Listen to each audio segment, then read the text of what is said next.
Friends, మీకు ఈ video నచ్చితే లైక్ చేయండి, సబ్స్క్రైబ్ చేయండి. మీనా వాళ్ళ తమ్ముడు కోసం కనుక్కోవడానికి డాక్టర్ దగ్గరికి వెళ్తూ ఉంటుంది. ఇంతలో అక్కడున్న డాక్టర్ బైక్ మీద నుండి పడిపోలేదమ్మా, తను బైక్ మీద నుండి పడిపోతే ఒంటికి మొత్తం గాయాలు ఉంటాయి, తనని ఎవరో కొట్టారు అని చెప్పేసి అంటాడు. ఆ మాటలు వినగానే అక్కడున్న మీనా అయితే ఒక్కసారిగా షాక్ అయిపోతూ ఉంటుంది. ఇంతలో అక్కడున్న డాక్టర్ మాత్రం తనను ఖచ్చితంగా ఎవరో కొట్టే ఉండాలి, అందుకే అలాంటి గాయాలు తగిలాయి అని చెప్పేసి అంటాడు.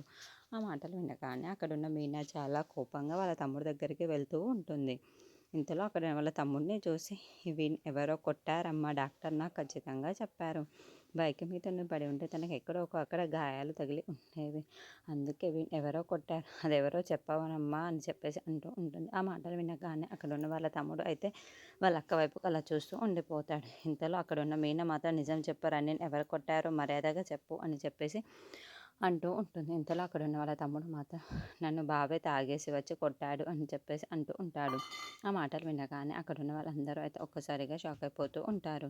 ఇంతలో అక్కడున్న మీన మాత్రం ఏంటి, బాలు కొట్టాడా అని చెప్పేసి అనుకుంటూ బాలు దగ్గరికి చాలా కోపంగా వెళ్ళి, ఏంటి మా తమ్ముడు ఎందుకు కొట్టారు మీరు అని చెప్పేసి గట్టిగా నిలదీస్తూ ఉంటుంది.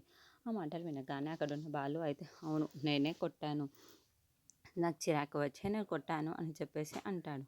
ఆ మాటలు వినగానే అక్కడున్న మీనా అయితే ఏంటి అడిగేవాళ్ళు ఎవరు లేరు కదా అని చెప్పి నీకు నచ్చినట్టు నువ్వు చేసేస్తావా అని చెప్పేసి అంటూ ఉంటుంది.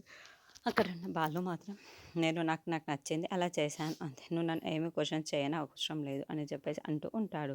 ఇంతలో అక్కడున్న మీనా అయితే చాలా బాధపడుతుంది. మీరే మా ఇంటికి పెద్ద దిక్కులా ఉన్నారు అని ఎన్నాళ్ళు అనుకున్నాను, కానీ ఈ రోజు నుండి ఆ భరోసా కూడా పోయింది. మీరు మా ఇంటిని సవ్యంగా చూసుకుంటారు అనుకున్నామే, కానీ మీరు మా ఇంటిని నాశనం చేయాలి అనుకుంటున్నారా అని చెప్పేసి అంటుంది. ఆ మాటలు వినగానే అక్కడున్న బాలు అయితే చాలా బాధపడుతూ ఉంటాడు. ఇంతలో అక్కడున్న మీనా మాత్రం ఇంట్లో పెద్దవాళ్ళు ఎవరు అడిగేవారు లేరని మీకు నచ్చింది మీరు చేయాలి అని అనుకుంటున్నారా ఏంటి, ఇప్పుడు మా తమ్ముడు పరిస్థితి ఏంటి ఇలా అయిపోయింది అని అనుకుంటున్నాను.